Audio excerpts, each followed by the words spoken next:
On to this now. The Democratic Alliance is heading to court in an effort to force the ANC to hand over cadre deployment records. The Democratic Alliance believes that cadre deployment is the reason incompetent and corrupt officials have been appointed by the governing party. For more on this, I'm joined now by the DA's spokesperson on public service, Schreiber, who speaks to us all the way from the Western Cape. Mr. Schreiber, thank you very much for your time. Firstly, do you believe that records or such records do exist? And if indeed they do, in what form would you expect these records?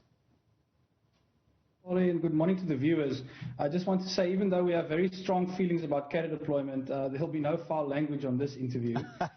Yes, indeed, we do know that these records exist because the correspondence that we've actually entered into with the ANC in terms of our initial request under the PAIA law, they indicated that records would be made available to us if they feel that that they should be made available, which does indicate that these records exist. Now, obviously, at this stage, we have basically received a refusal from the ANC that they will not be complying with our PAIA request, which is the reason why we would now have to head to court.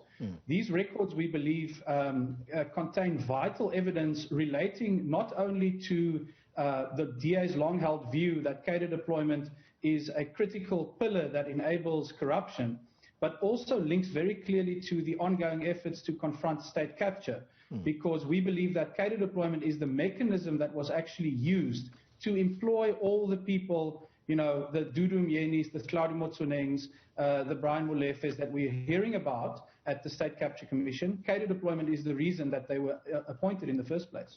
Yeah, I'm just wondering, Leon, whether these records are going to be specific to certain state-owned companies or in certain departments. Where exactly do you think that the most damage has been done? I'm trying to get a sense of where you are in terms of what exactly you are demanding of the ANC. Yes, so first of all, the fact that we as South Africans know relatively little about how this committee operates, when in fact it appears to have the power to influence government appointments, is a problem in and of itself.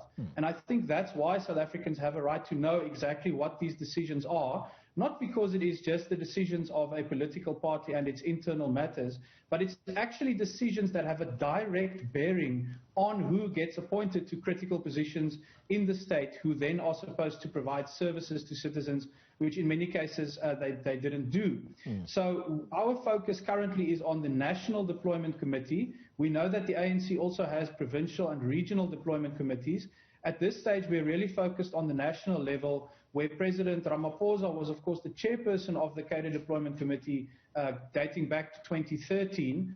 And we know that it was during that period when most of the worst effects of state capture became known.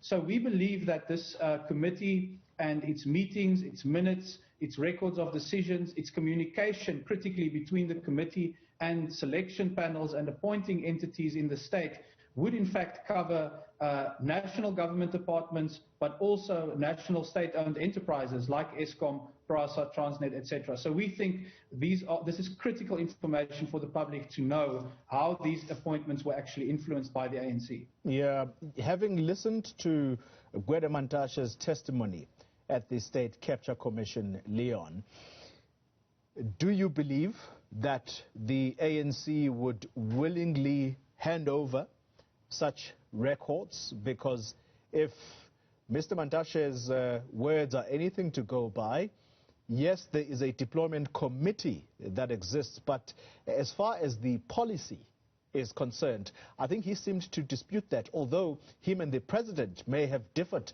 somewhat. Well, to answer the first question, we of course now know that the ANC is determined to hide this information. That's why they've refused to comply with our initial PAIA application. They've obfuscated, they've come up with excuses. And unfortunately, that is why we now need to approach the High Court in order to actually compel them to share this information. So that is a question that will now be in the hands of the court when we file our papers later this week. And we obviously hope that the court will agree with us that the decisions taken by this deployment committee are obviously in the public interest, seeing as from all the testimony in front of the Zondo Commission and for all the denials, the basic reality remains that the ANC has a committee which was chaired by the current president, which gave certain candidates an advantage in the appointment process. We believe that's unconstitutional, and we also believe, as I said, that that is a critical component of the state capture project. As for Mr. Mantashe's denials, if there's nothing wrong with cadre deployment, why not just give us the records? If there's nothing to hide, why not just comply with our PIA application? We know the ANC is in a deep financial crisis. Why not just avoid the need for going to court and hand over the documents if you have nothing to hide? Yeah. So, I mean, that is basically the reality that we're dealing with now as the DA, and that's why we have to pursue this court action, also critically to check whether the testimony delivered in front of the Zondo Commission by the likes of Mr. Mantashe and Ramaphosa actually align with the decisions considered and taken by the deployment committee. And we can only know that if we have the hard records in front of us to look at them. Yeah, but Leon, critics will say that why is the DA so eager to have records of the ANC's or minutes of the ANC's cadre deployment committee, and yet the DA practices the same thing, although it is not called cadre deployment, but you will find in the Western Cape cadres of the DA leading in government structures. So what is wrong with cadre deployment? It's a critical question, Chloe, and I'm glad you asked it, because there's a distinction that we as South Africans have to really wrap our heads around. Of course, when it comes to elected office, we're talking about the president, members of parliament, cabinets, provincial legislatures, mayors of cities. Of course, those are politically elected members of political parties. And of course, it is correct that where a party wins a majority, that they must be able to form a government in that place. What is incorrect, and what is in fact the problem with cadre deployment, is when political parties use their power in a particular government to influence the appointments of the professional civil servants who are supposed to work in that government. And that does not happen in DA governments or in the Western Cape or in municipalities that the DA governs. There is no such thing as a cadre deployment committee that's chaired by someone in the DA and is composed of DA politicians who come together and decide who should be appointed as the head of the health department, for example, in the Western Cape, or as municipal manager in municipalities that we govern. Those decisions rightly belong in those governments, and they are taken without interference from the political party. So it's wrong to say that there's a cadre deployment committee in the DA. It does not exist. It is only the ANC, as far as we are aware, who has this committee, and its explicit purpose, which was already stated as far back in 1997, is to give the ANC complete control over all levers of power in the state. And that's where the problem comes. When you have a civil service that needs qualified engineers, qualified doctors, people to lead the education departments in provinces, those should be professional appointments that have nothing to do with which political party they belong to.